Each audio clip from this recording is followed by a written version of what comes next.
திரும்புங்கள், இரட்டிப்பான நன்மையை தருவேன் என்று சொன்னாரா? யாருக்கெல்லாம் தந்தாரு? இரட்டிப்பான நன்மையை தருவேன்னு சொன்னாரு பாஸ்டர். ஆனால் தந்த பாட்டை காணுமே. தந்தாரா? தரலையா? என்ன தந்தாரு சொல்லுங்க. என்ன செய்தார் சொல்லுங்க. என்ன நன்மை உங்களுக்கு செஞ்ச? எனக்கு செஞ்சாரு. சந்தித்தார். தோத்திரம். அல்லேலூயா. கவனிங்க, ஆண்டவர் தம் பிள்ளைகளுக்கு அவர் நன்மை செய்கிறவர். என்ன வாக்குத்தத்தம் என்னைக்கும் என்ன சொல்லாது? பொய் சொல்லாது. தோத்திரம். அல்லேலூயா. ஏன்னா இந்த மாதம் என்பது, ஜூன் மாதம் என்பது எல்லாருக்கும் தேவை நிறைஞ்ச மாதம். எல்லாருக்கும் தேவை நிறைஞ்ச, ஏன்னா ஸ்கூல் இருக்குது, மற்ற நிறைய விஷயம் பார்க்கும்போது நிறைய தேவை உள்ளது. ஆமென்.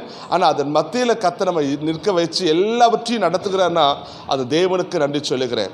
தோத்திரம். அல்லேலூயா.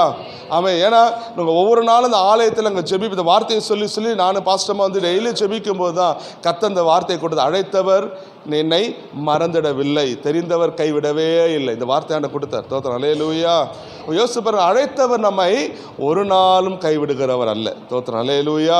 நம்மை மறந்து விடுகிறவர் அல்ல, அவர் நிச்சயம் செய்து முடிப்பவர். தோத்திரம். அல்லேலூயா. எபினேசராய் உடன் இருக்கிறேன்னு சொன்னவர் கூடவே இருந்து நம்மை நடத்துகிறார். அவர் நல்ல தேவனாய் இருக்கிறார். அல்லேலூயா. தேவனுக்கு மகிமை உண்டாவதாக. திரும்ப வாசிப்போம். சகரியா எழுதின தீர்க்கதரிசன புத்தகம் 9ஆம் அதிகாரம் 12வது வசனம்.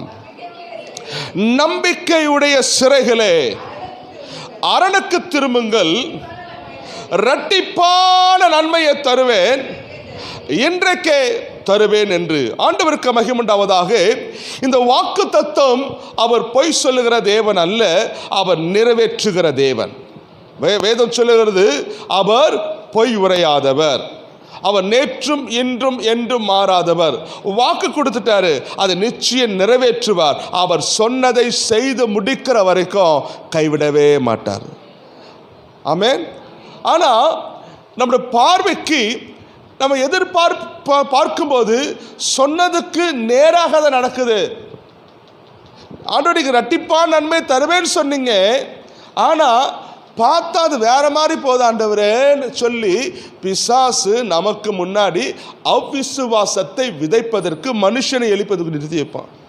பாரு, உன் தேவன் இரட்டிப்பான நன்மையை தருவேன்னு சொன்னாரே, பாத்தியா, உனக்கு நன்மை செஞ்சாரு, உனக்கெல்லாம் நன்மையே செய்யவே மாட்டாரு, நன்மையே செய்ய மாட்டாரு. உன் தேவனை மறந்துட்டாரு, உன் தேவன் கைவிட்டாரு. பாரு, சத்துரு எவ்வளவாய் பெருகிட்டான், சத்துரு எவ்வளோ எழுப்பிட்டான்னு சொல்லி அவன் நமக்கு முன்னாடி ஒரு பிம்பத்தை காண்பிப்பான். உடனே நம்ம என்ன பண்ணுவோம்? ஆமாம் ஆமாம் ஆமாம் ஆமாம் ஆமாம் ஆண்டவரே, என் தேவனே, நீர் ஏன் என்னை கைவிட்டீர், நீர் ஏன் என்னை மறந்து என் ஜெபத்தை கேட்கலையான்னு சொல்லுகிற ஒரு மனசோர்வுகள் நம்முடைய வாழ்க்கையில் வருகிறது. நான் சொல்லுகிறேன், வாக்கு பண்ணினார்னா அது நிறைவேற்ற வரைக்கும் அவர் உன்னையும் என்னையும் மறக்க மாட்டார். ஆமென். நீ பார்க்கிற காட்சிகள், நீ பார்க்கிற தோற்றங்கள் எல்லாம் உன் அவ்விசுவாசத்தை கொண்டு வருவதற்கு சத்ரு விதைத்த விதை. இந்த மாயையை கண்டு யோசிக்காதீங்க.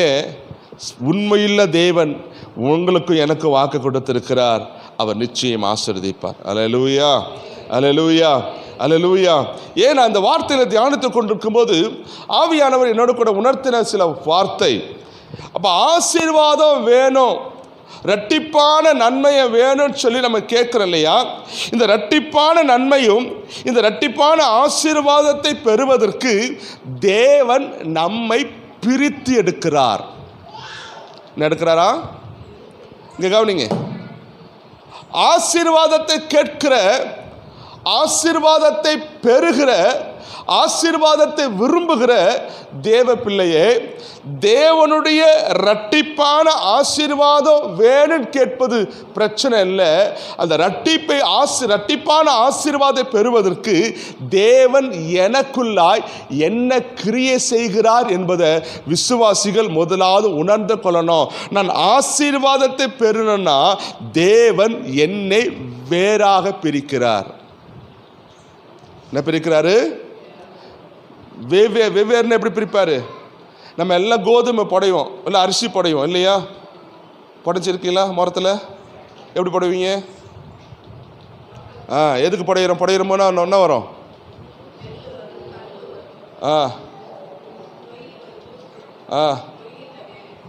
அப்போ நான் மரத்தில் அதை நான் வேலை புடையும் போது கல்லையும் தூசியும் நான் எப்படி பிரித்து எடுக்கிறேனோ நன்மையானதை மட்டும்தான் எடுத்துக்கொள்கிறோம். நன்மையானது மட்டும் எடுத்துக்கொள்கிறோம். இதே போலதான் நீங்கள் ஆசீர்வாதத்தை பெறுவதற்கு கர்த்தர் நம்மை வேறு பிரிக்கிறார் உலகத்திலிருந்து. ஆமென். வேறு பிரிக்கிறான்னு சொல்லி யோசிக்கும் போது ஆண்டவன் எனக்கு சொன்ன உணர்த்தின காரியம், நீங்கள் இரட்டிப்பான ஆசீர்வாதத்தை நன்மை பெறணும்னா ஆண்டவன் முதலாவது உங்களை உலகத்திலிருந்து வேறு பிரிக்கிறார். வாசிங்க 1 பேதுரு 2ஆம் அதிகாரம் 24ஆம் வசனத்தை வாசிங்க. 1 பேதுரு 2ஆம் அதிகாரம் 24ஆம் வசனம். நாம் பாவங்களுக்கு செத்து நீதிக்கு பிழைத்திருக்கும்படி அவர் தாமே தம்முடைய சரீரத்தில் நம்முடைய பாவங்களை சிலுவையில் சுமந்தார், அவருடைய தழும்புகளினால் குணமானீர்கள். நல்லா பாருங்க, நாம் பாவத்துக்கு செத்து நீதிக்கு பிழைத்திருக்கிறோம். இந்த வசனத்தை கேள்விப்பட்டிருக்கீங்களா? இந்த வசனத்தை எப்போ அடிக்கடி யூஸ் பண்ணுவோம் சொல்லுங்களேன்? நம்ம ஞானஸ்நானம் எடுக்கும் போது இந்த வார்த்தையை சொல்லுவோம், பாவத்துக்கு செத்து நீதிக்கு. அப்படின்னா என்ன? நீங்கள் இனி வேறு பிரிக்கப்பட்டவர்கள். இனி நீங்கள் பாவத்துக்குரியவர்கள் அல்ல, பாவத்திற்கு உடன்பட்டு வாழ்கிறவர்கள் அல்ல, நீங்கள் இவைகள் இருந்து வேறு பிரிக்கப்பட்ட ஜனம் என்றுதான் ஆண்டவர் நமக்கு சொல்லுகிறார். அப்ப வேறு பிரிக்கப்பட்டவங்கன்னா நாம் உலகத்திலிருந்து தள்ளி இருக்கணும். உலகம் என்பது என்ன? உலகம்னா என்ன? எதை சொல்லுவோம்? நமக்கு அடிக்கடி ஒரு பேர் சொல்லுவோம், நாம் உலகத்துக்குரியவர்கள் அல்ல, நம்ம எல்லாம் தேவனுக்குரியவர்கள். அப்படிதானே? அப்போ உலகத்திற்குரியது என்னது? உலகத்தில் எல்லாம் இருக்கும், நீ கேட்குற எல்லாமே இருக்கும், நீ ஆசைப்பட எல்லாம் உலகத்தில் இருக்கும். ஆனால் இந்த உலகத்தை விரும்பி வாழ்கிறவன் நான் அல்ல, இந்த உலகத்திலிருந்து மேலானவர்களை தேடி வாழதான் கர்த்தர் என் பாவங்களை மன்னித்து எனக்காக சிலுவை சுமந்தார். ஆமென். அப்ப ரட்சிக்கப்பட்ட தேவ பிள்ளையே, இந்த வார்த்தை நீங்க புரிந்து கொள்ளுங்க. நான் வேறு பிரிக்கப்படாவிட்டால் நான் தேவனிடத்திலிருந்து நன்மையை பெற முடியாது.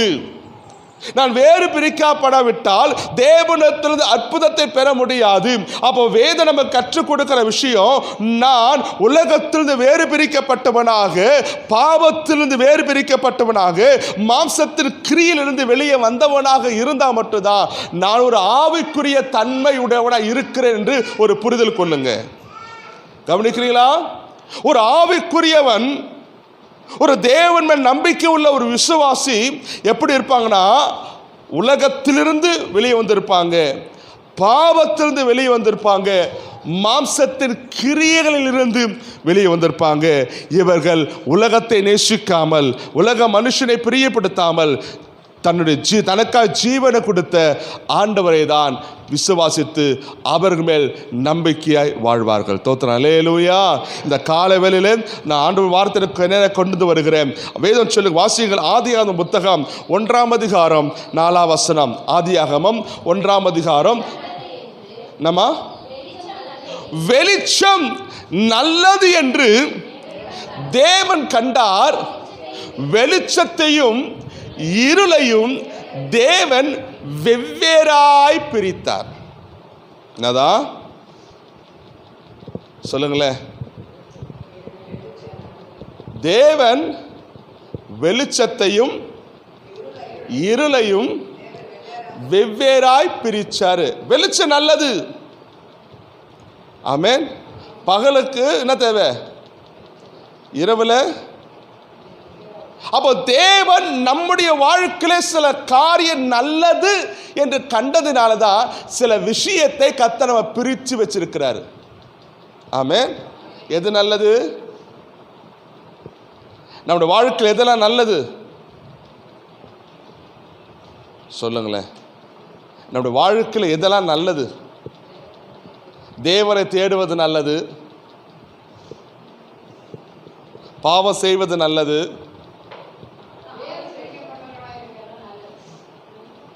சொன்னீங்க சொல்லுங்க, என்ன சொல்லுங்க, எதெல்லாம் நல்லது? தேவனை ஆராதிப்பது நல்லது,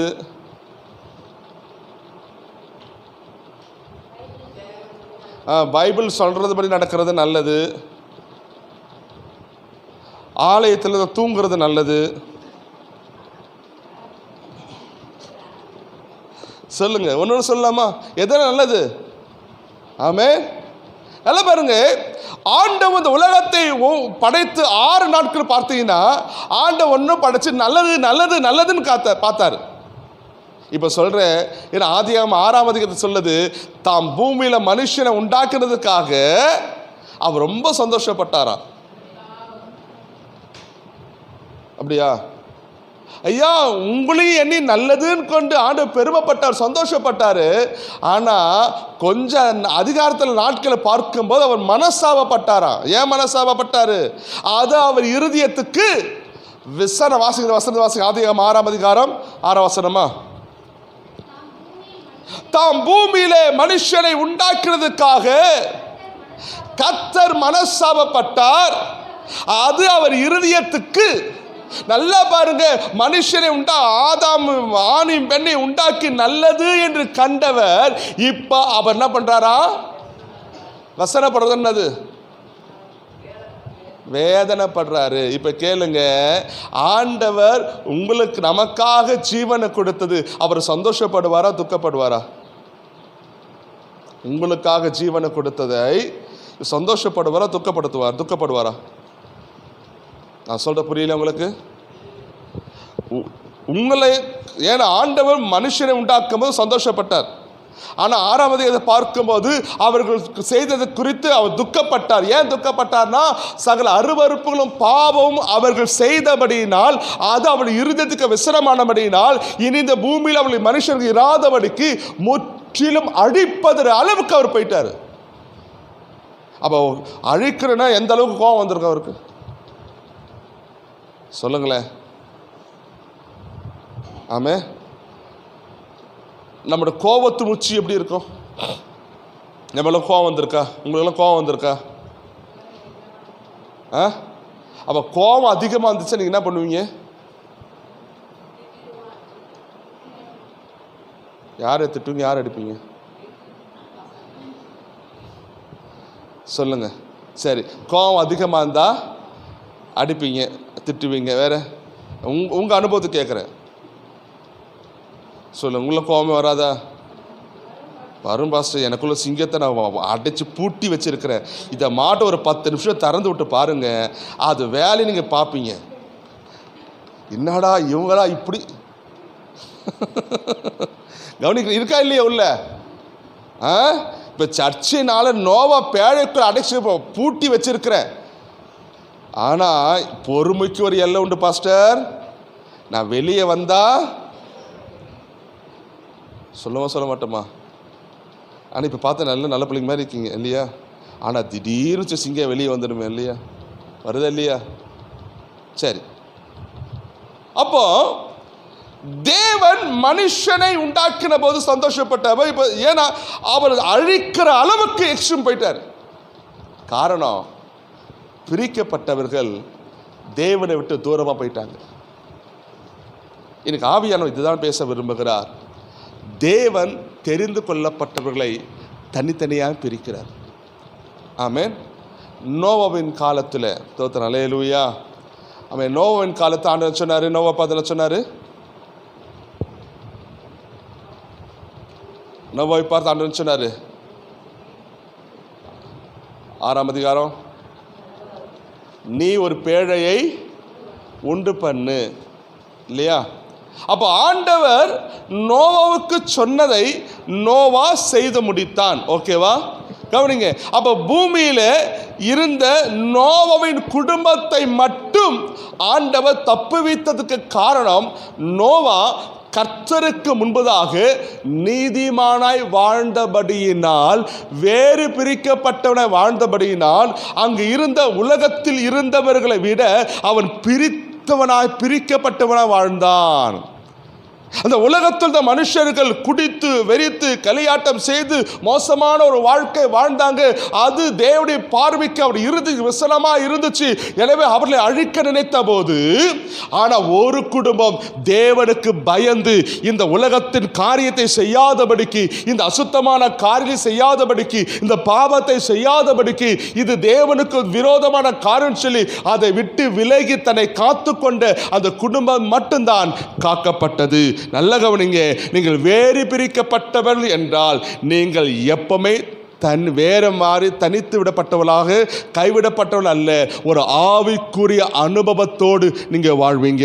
எனக்கும் உலகத்துக்கும் சம்பந்தம் இல்லை, எனக்கும் உலகத்திற்கும் எந்த உடன்பாடும் இல்லை. அதனால ஆண்டவர் சொல்லுகிறாரு, உலகத்தின் அதிபதி என்னிடத்தில் வருகிறான், அவன் விரும்புகிற எதிர்பார்க்கிற ஒன்று என்கிட்ட இல்லைன்னு சொல்றாரு. இப்போ அதே ஆண்டவர் உங்களை பார்த்து கேட்கிறாரு, உலகத்தின் அதிபதி உன்னிடத்தில் வருகிறான், அவன் எதிர்பார்க்கிறது உங்ககிட்ட இருக்கா? சொல்லுங்கம்மா, இருக்கா இல்லையா? நிறைய இருக்கு. ஆமென். ஏன்னா ஆண்டவர் வசனம் சொல்றாரு, ஒரு மனுஷனிடத்திலிருந்து ஒரு பொல்லாத ஆவி, சொல்லுங்க, இந்த வசனத்தை நிறைய மணி சொல்லியிருக்கேன். ஒரு மனுஷன் ஒரு பொல்லாத ஆவி வெளியே போயிட்டு என்ன பண்ணுது? நல்லா அந்த வீட்டுக்கு இந்த வீட்டுக்கு சுற்றி பார்த்துட்டு வருது. ஆமேன். சரண் வீட்டுக்கு போகுது. ஆமேன். அடுத்தது ரூபிகா வீட்டுக்கு போகுது.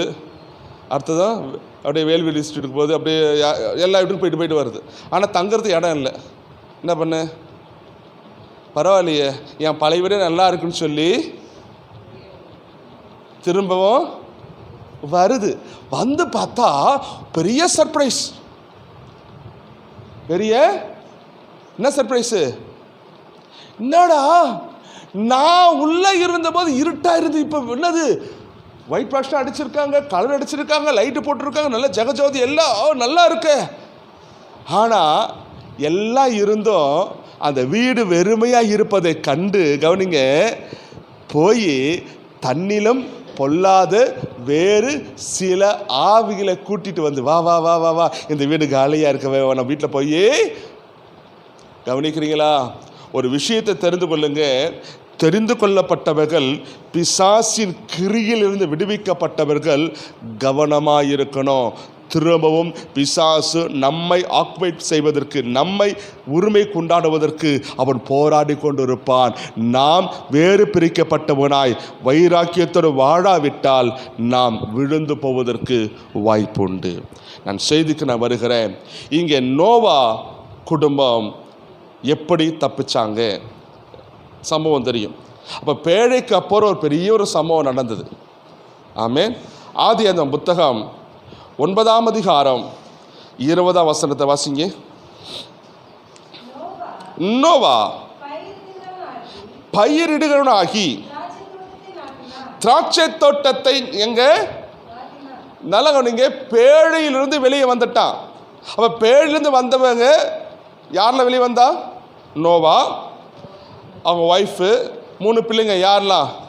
Same, com, யாபேத். அந்த 3 பிள்ளைங்க பேழை விட்டு வெளியே வந்த பிறகு நோவா திரும்ப தன் பழைய வேலையை செய்கிறான். பயிரிடுகிற வேலை, திராட்சை பழத்தை நடுகிற வேலை. ஓகே, வாசிங்க. அவன் திராட்சரசத்தை குடித்து வெறி கொண்டு, திராட்சரசம் குடிப்பது தவறல்ல, அதை குடித்து வெறி கொள்ளுகிற அளவுக்கு போறானா அது தேவனு பார்வைக்கு. கவனிக்கிறீங்களாம்மா? கவனிக்கிறீங்களா? வெறி கொள்ளுகிற அளவுக்கு தன்னை மதிமடங்கி, வாசிக்க வாசிக்க புரி வாசிக்கிறது வசனத்தை 9ஆம் 20ஆம் வசனம். வெறி கொண்டு தன் கூடாரத்தில் வஸ்திரம் விலக்கி அப்ப வஸ்திரம் விலகி படுத்து கிடக்கிற அளவுக்கு கூடியவனுக்கு. போதை தலையில ஏறிச்சுன்னு பார்த்துருக்கீங்களா? ரோட்டில் போனீங்களா? நிறைய பேர் பார்த்துருப்பீங்க. எல்லாம் என்னது சாக்கில் விழுந்து கிடப்பாங்க, பார்த்துருக்கீங்களா?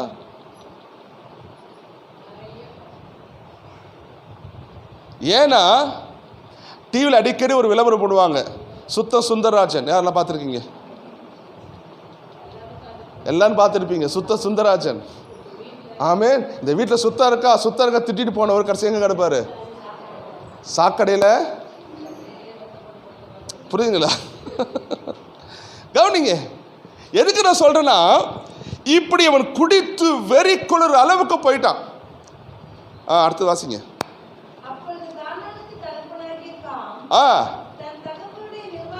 தான் தகப்பனுடைய நிர்வாணத்தை கண்டு வெளியே இருந்த தன் சகோதரர் இருவருக்கும் என்ன அறிவிச்சான்? கவனிங்க, இதுதான் இன்னைக்கு செய்தி. இது தெரியுமா? இப்படி முதல்ல பார்த்தவன் என் நிலைமை என்ன ஆச்சு? வாசிக்க. அப்போது சேமும் யாபேத்தும் வஸ்திரத்தை எடுத்து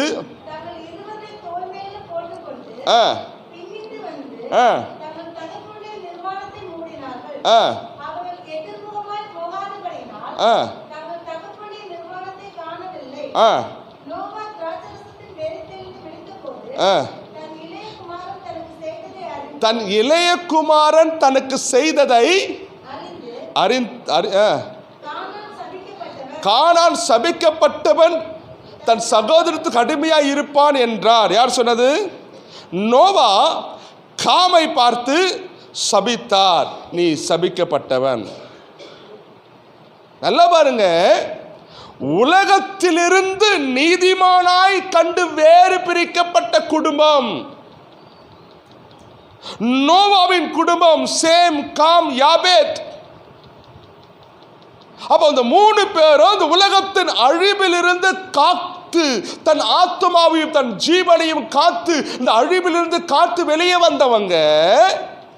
இன்னைக்கு ஒரு சின்ன ஒரு காரியம், குடிச்சது யாரு? நோவா. நிர்வாணமா கடந்தது யாரு? நோவா.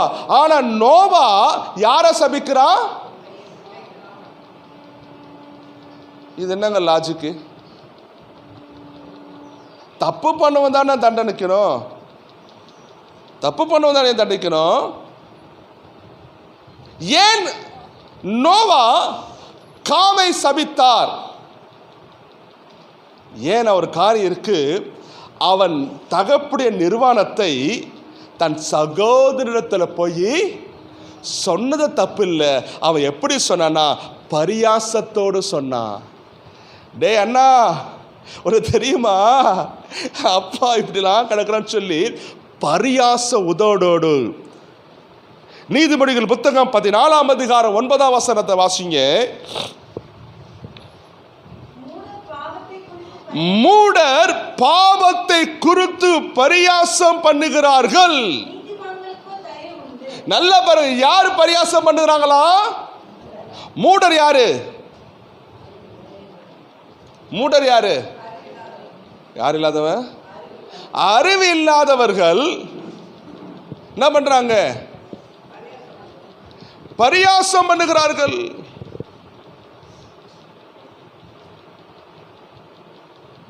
மூடர் பரியாசம் பண்ணுகிறார். இந்த காம் தன் தகப்புடைய நிர்வாணத்தை மறைக்காமல் தன் சகோதரத்தில் பரியாசம் பண்ணினான். அது மற்றவருக்கு வெளிப்படுத்துற மாதிரி அவன் வாழ்ந்தபடியினாலதான் ஆண்டவர் அவனை. இந்த காம் யார் தெரியுமா?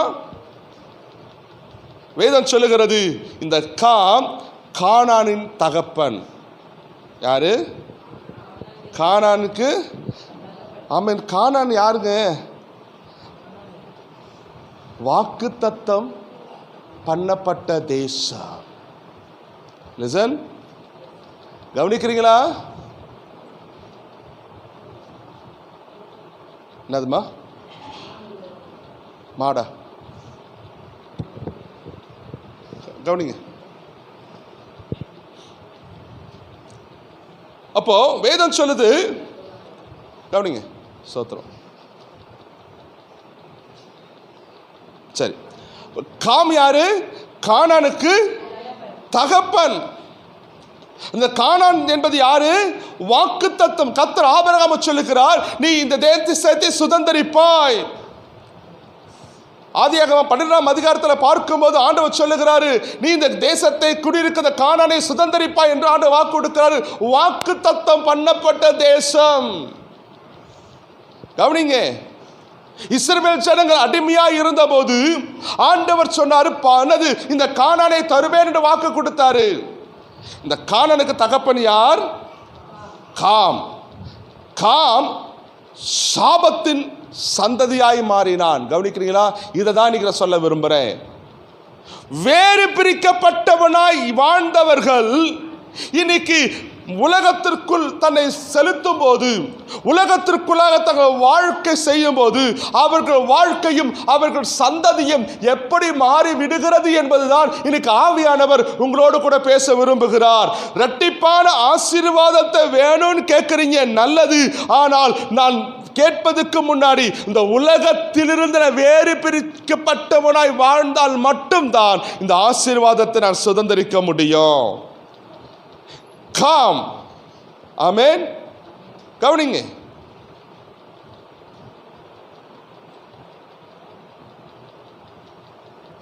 இந்த காமை குறித்து வேதம் நமக்கு சொல்லுகிறது. ஆமென். ஆதியாகமம் 10ஆம் அதிகாரம் 6ஆம் வசனம்.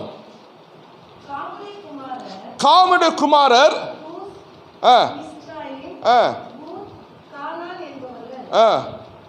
நல்லா பாருங்க.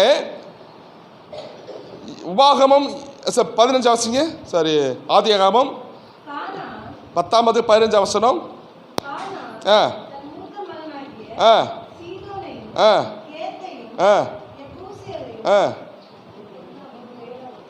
அப்போ கீழே வாசிங்க 17 வரைக்கும்.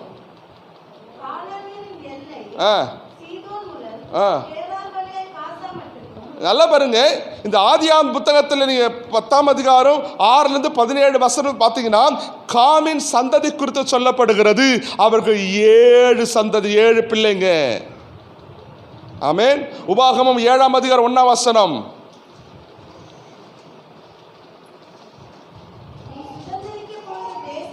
நீ சுதந்திரிக்க போகிற தேசத்தில்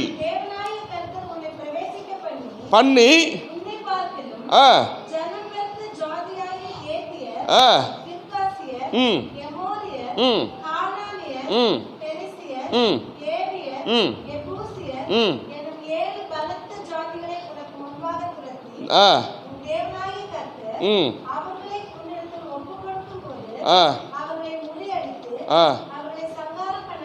நல்லா பாருங்க, வேதம் நமக்கு சொல்லுகிற ஒரு பெரிய ஒரு காரியம், கான் ஒரு சின்ன ஒரு விஷயத்தில் செய்தபடியால்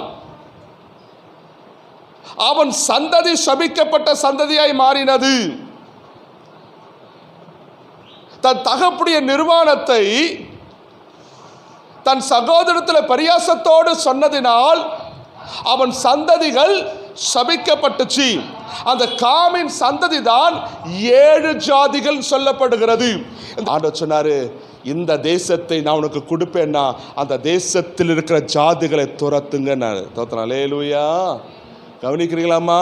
இந்த காலவேளை ஆவியான உணர்த்துற விஷயம், நீங்கள் ஆசீர்வாதத்தை பெறணும்னா, ஏன்னா ஆண்டவர் ஏன் அதுகளை துரத்த விரும்பினாரு?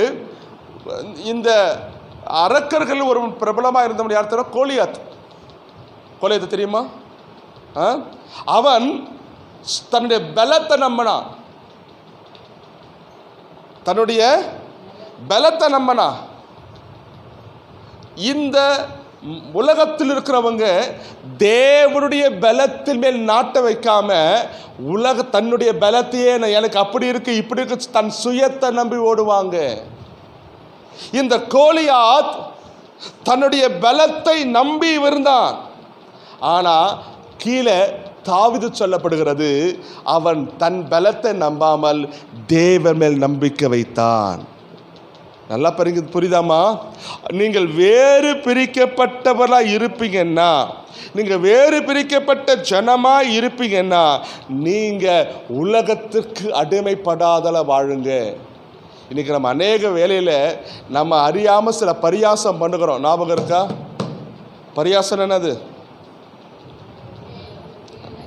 கேலி. என்ன கேலிக்கு நெல் பண்ணுறோம்? பண்ணுறோமா இல்லையா? ஹலோ, பண்ணுறோமா? கொஞ்சம் பண்ணுறோம், நிறைய பண்ணுறோமா?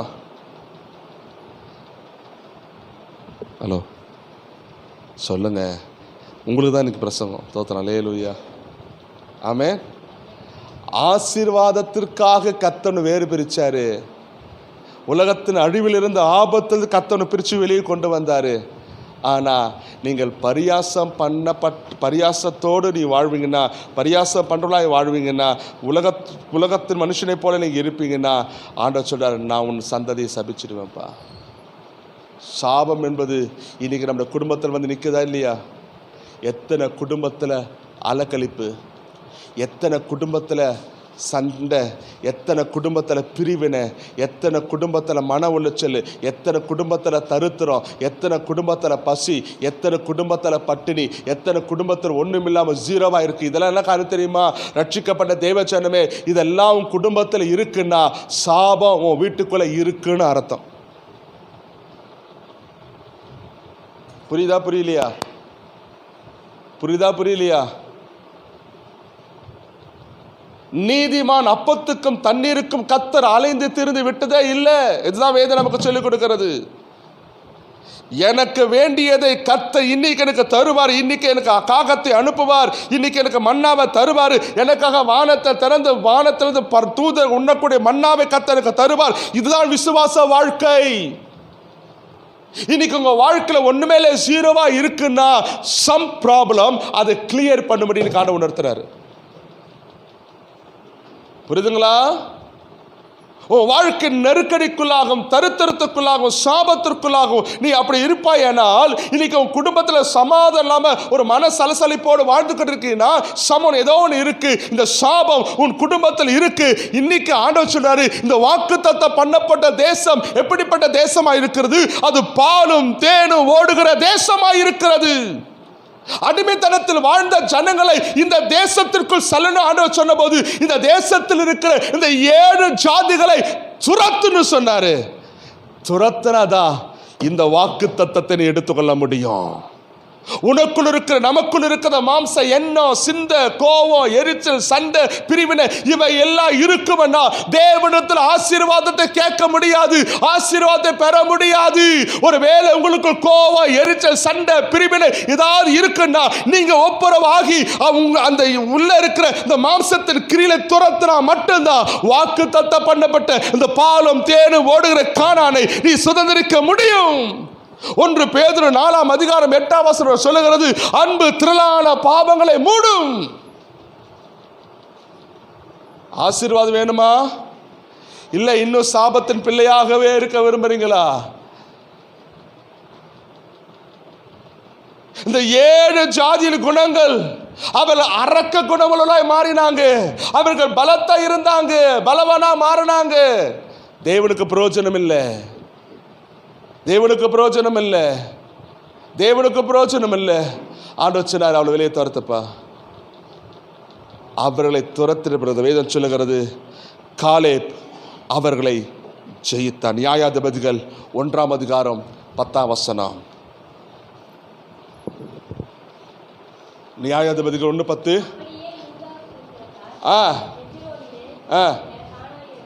கானானியர்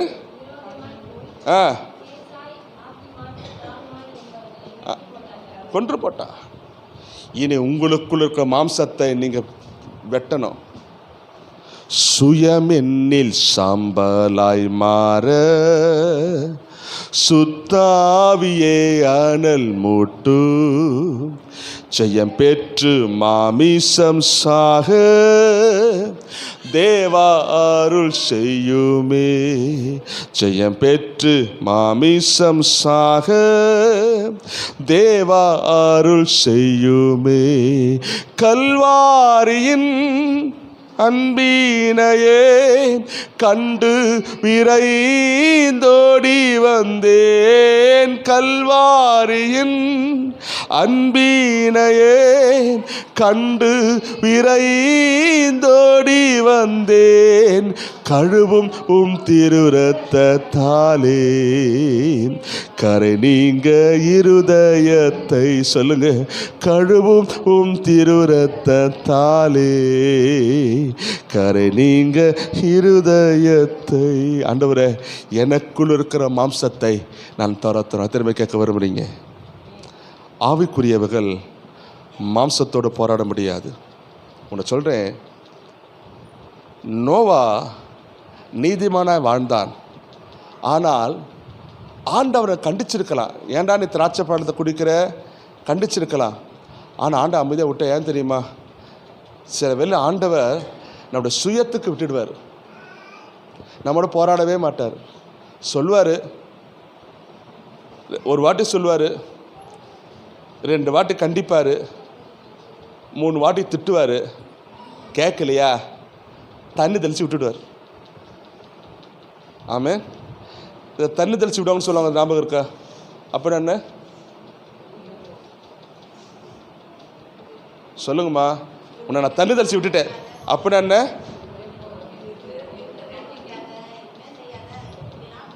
நீ எப்போ ஒன்றும் கண்டுக்கம்மா, அதானே? தேவன் இப்படி தான் நம்ம சில தண்ணி தெளிச்சுடுவார். கவனிங்க, கவனிக்கிறீங்களா? தேவ ஆவி மனுஷ ஆவியோடு போராடுவது இல்லை. ஆண்ட நல்ல ஆண்ட ஒரு உருவம் உணர்த்துவார், 2 முறை கண்டிப்பார், 3 முறை எச்சரிப்பார். கேட்கலையா தலையை சுற்றி தண்ணி தெளிச்சு விட்டுட்டு போயிடுவார். இப்படி தான் நோவாவுக்கு நடந்திருக்கணும். இவனுக்கு நான் விட்டுட்டாரு. அவனை சுயத்திற்கு அவனை விட்டுட்டாரு. அவன் விருப்பத்துக்கு விட்டுட்டாரு. அவன் வெறி கொள்றதுக்கு போயிட்டான். நீங்க ஏன் சொல்ற தெரியுமா? வேறு பிரிக்கப்பட்ட ஜனமே கவனமாயிருங்க. வேறு பிரிக்கப்பட்ட ஜனமே எச்சரிக்கையாக இருங்க. நான் வேறு பிரிக்கப்பட்ட உலகத்தில் வேறு பிரிக்கப்பட்டிருக்கிற நான் கவனமாக இருக்கணும்னு சொல்லி சிந்தனை வைங்க. ஏன்னா விசுவாசத்திலும் நம்முடைய ஆவிக்குரிய ஜீவியம் மிகவும் கவனமாகவும் எச்சரிப்பாக இருக்கணும்.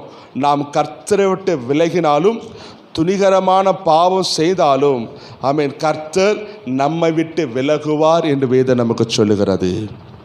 கவனிங்க, துணிகரமான பாவம் செய்தாலும் கர்த்தரை விட்டு விலகினாலும் கர்த்தர் நம்மை விட்டு விலகிடுவார். எத்தனை நமக்கு தெரியும்? ஆமே, துணிகரமாய் நான் தவறு செய்தேன். ஆமே, ஆண்டவர் எத்தனை துணிகரம். துணிகரம் என்னது? துணிகரனா தைரியமா? பயப்படாம வேற?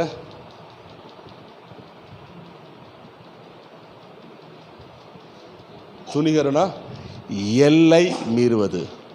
ஆமென். அப்ப துணிகரமான பாவத்துக்கு நான் உடன்படாமல் நான் வேறு பிரிக்கப்பட்டவனை வாழணும் என்று என்ன நமக்கு வேணுங்க? ஏன்னா நான் உலகத்திற்குரியவன் அல்ல. நீங்கள் வேறு பிரிக்கப்பட்ட நினச்சி, ஏன்னா வேதம் நமக்கு சொல்லுகிற துணிகரமாக பாவம் செய்யும்போது கர்த்தர் நம்முடைய இஷ்டத்துக்கு விட்டுடுவார்.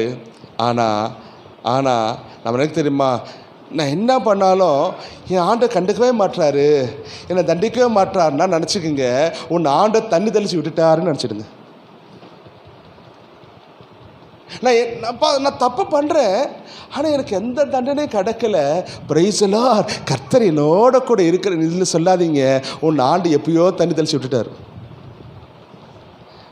ஏன்னா நீதிமான் ஒரு தப்பை பண்ணால் அடி விழும். கவனிக்கிறீங்களா? அடி கொஞ்சம் நஞ்சம் இருக்காது. அடி வாங்கியிருக்கீங்களா? நான்லாம் நல்ல அடி வாங்கியிருக்கேன். ஆமே. படுக்க வச்சு வில்லாவை உருவாரு பாருங்க. ஆமே. இந்த என்ன மருந்து கொடுப்பாங்க ஆஸ்பத்திரி போகும்போது? குளோரோஃபார்ம் எது கொடுத்து ஆப்ரேஷன் பண்ணுவாங்க தெரியுமா? மயக்கத்தில் இருந்தால் என்ன விட்டாலும் தெரியாது.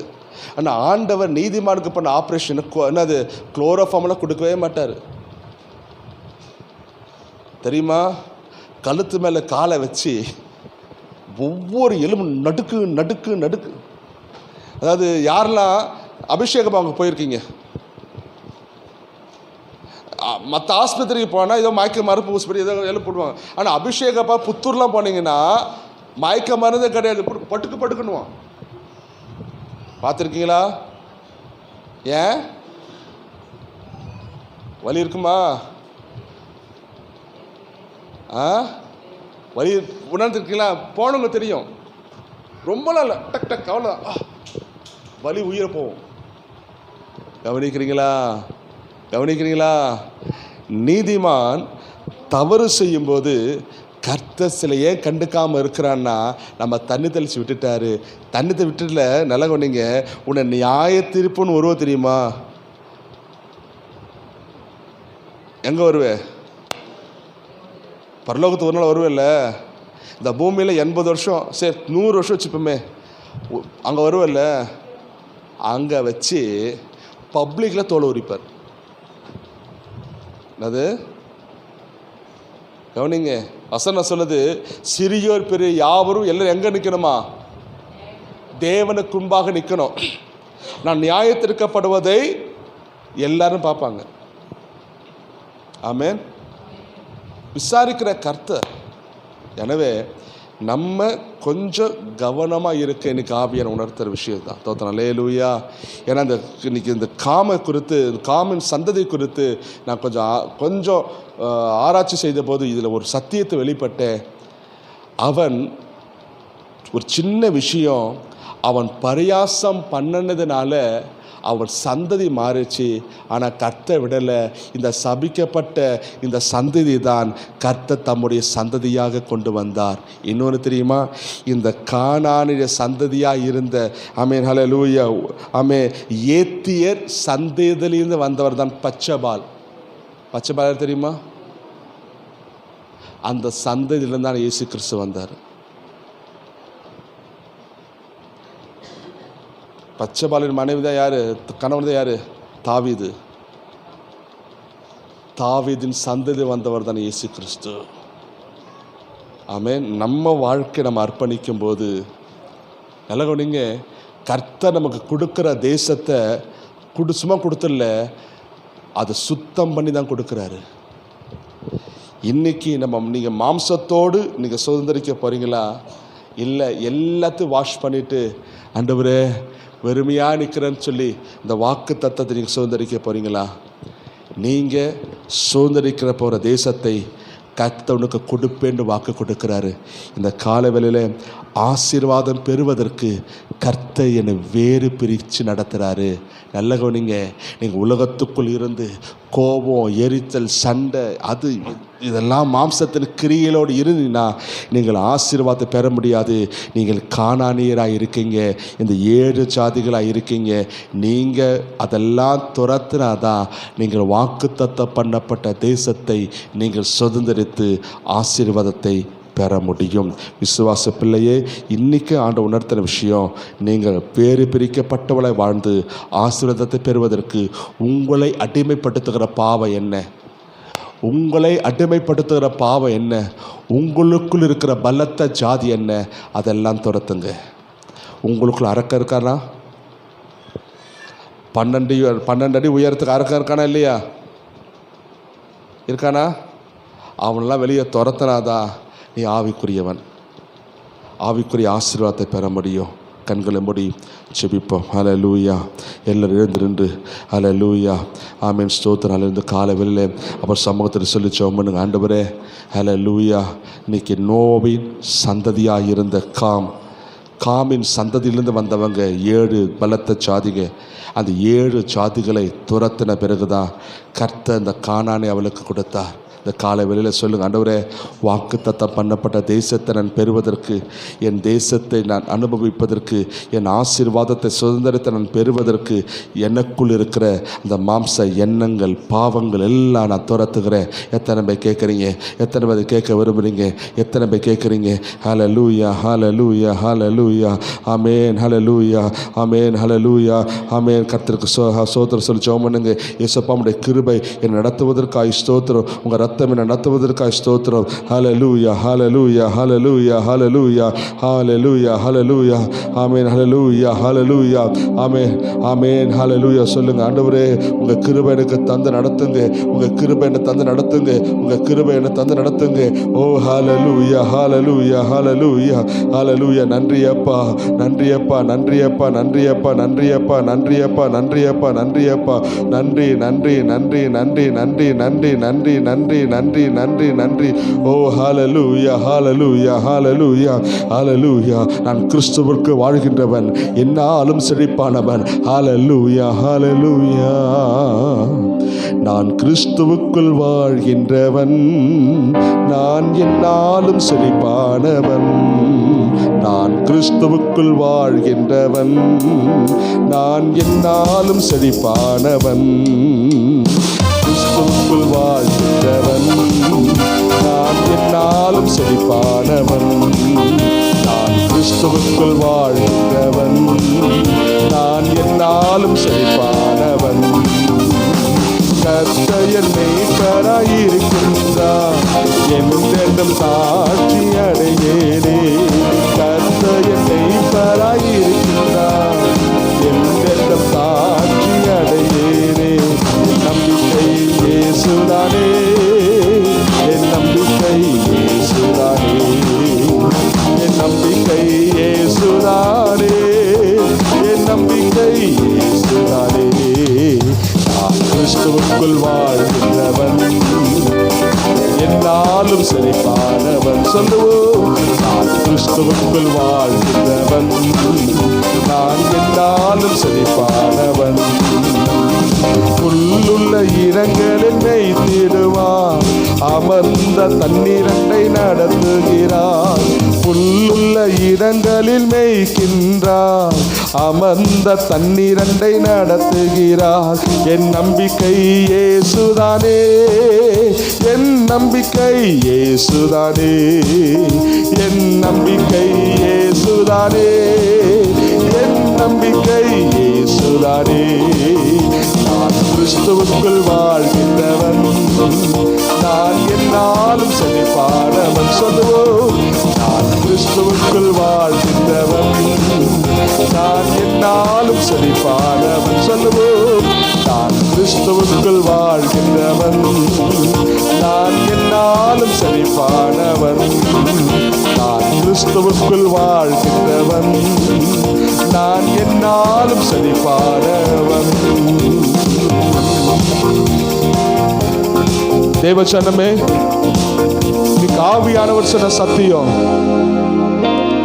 வெளிச்சம் நல்லது என்று கண்டு வேறு பிரிச்சாரு. வெளிச்சத்தையும் இருளையும் வேறு பிரிச்சாரு. பாவத்துக்கு மரித்து நீதிக்கு பிழைக்கத்தக்கதாக கர்த்தரமை வேறு பிரிச்சாரு. அந்த வேறு பிரிச்சதுனாலதான் நோவாவின் குடும்பத்தை அழிவிலிருந்து ஆண்டவர் காப்பாற்றி வெளியே கொண்டு வந்தார். ஆனால் வேறு பிரிக்கப்பட்டவர்கள் இன்னைக்கு சாபத்திற்குள் போனதுக்கு காரணம்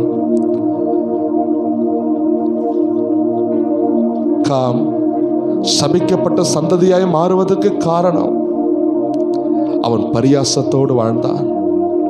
மற்றவர்களை பரியாசப்பட்டுக்கிட்டே இருந்தான். தன் தகப்பனுடைய நிர்வாணத்தை தன் சகோதரர் சொல்லி பரியாசம் பண்ணினான். அதை நோவா கேள்விப்பட்ட போது அவனை சந்ததியை சபித்தார். அந்த சபிக்கப்பட்ட சந்ததி தான் கானானியர்கள், 7 பலத்த ஜாதிகள். ஆண்டவர் வாக்கு கொடுக்கும் போது இந்த கானானை சுதந்திரித்துக்கணும்னா அந்த உள்ள இருக்கிற 7 ஜாதிகளை துரத்துன்னு சொன்னாரு. அது துரத்தின பிறகுதான் அவர்கள் அந்த தேசத்தை அவளுக்கு கொடுத்தார்.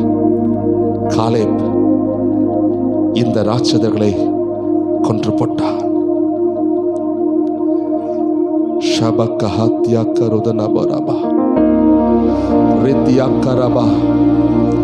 அநேகர் சொன்னாங்க, 10 பேர் சொன்னாங்க, இந்த தேசம் நம்ம சுதந்திரிக்க முடியாது, ஜனங்கள் பலத்த இருக்கிற, மோசமா இருக்கிறாங்க, முடியாது முடியாது முடியாது முடியாது.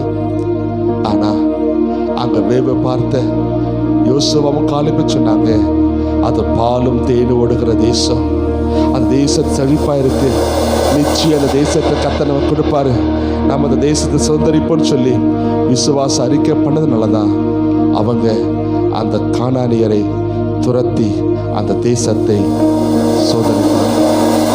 இன்னைக்கு சொல்லுகிறேன், நீங்க இரட்டிப்பான ஆசீர்வாதம் பெறுவன்னா முதலாவது நீ பாவத்தை ஜெயிக்கணும், உன் மாம்ச கிரியில ஜெயிக்கணும், உனக்குள்ள இருக்கிற உலகத்தை நீ ஜெயிக்கணும், நீ வேறு பிரிக்கப்பட்டவனா இருக்கணும். அது வாழ தீர்மானிங்க. வாக்குத்தத்தம் பண்ணினதை நீ சுதந்திரிப்பாய். ரட்சிக்கப்பட்ட தெய்வச்சனமே, நமக்குள்ள இருக்கிற கோபம், எரிச்சல், சண்டை எல்லாம் தூக்கி எறிங்க. வேண்டாம், அது தேவனுக்கு விரோதமான பாவம். அதெல்லாம் தூக்கி எறிங்க. தேவனோடு ஒப்புரவாகுங்க, தேவனோடு ஒப்புரவாகுங்க. அவர் வாக்குத்தத்தத்தை தந்து தருகிற தேவன், அதை நடத்துகிற தேவன். இந்த காலவெளியிலே உங்களோட ஆண்டவர் பேசியிருக்கிறான்னு விசுவாசிக்கிறேன். சொல்லுங்க, ஆண்டவரே, நான் இரட்டிப்பான ஆசீர்வாதம் பெறுவதற்கும் வாக்குத்தத்தம் பண்ணப்பட்டதனை சுதந்திரமாய் மாற்றுவதற்கும் எனக்கு உதவி செய்யுங்க. எனக்குள் இருக்கிற இந்த உலக சிந்த மாம்ச கிரிகள் எல்லாம் பிடிங்க எரிகிறேன் சொல்லி அறிக்கை பண்ணுங்க, அறிக்கை பண்ணுங்க. இதெல்லாம் தேவனுக்கு விரோதமான பகை. இவைகளை வச்சுக்கிட்டு தேவனை ஆராதிக்காதீங்க, ஆசீர்வாதமே இல்லை. அறிக்கை பண்ணுங்க, அறிக்கை பண்ணுங்க, அறிக்கை பண்ணுங்க.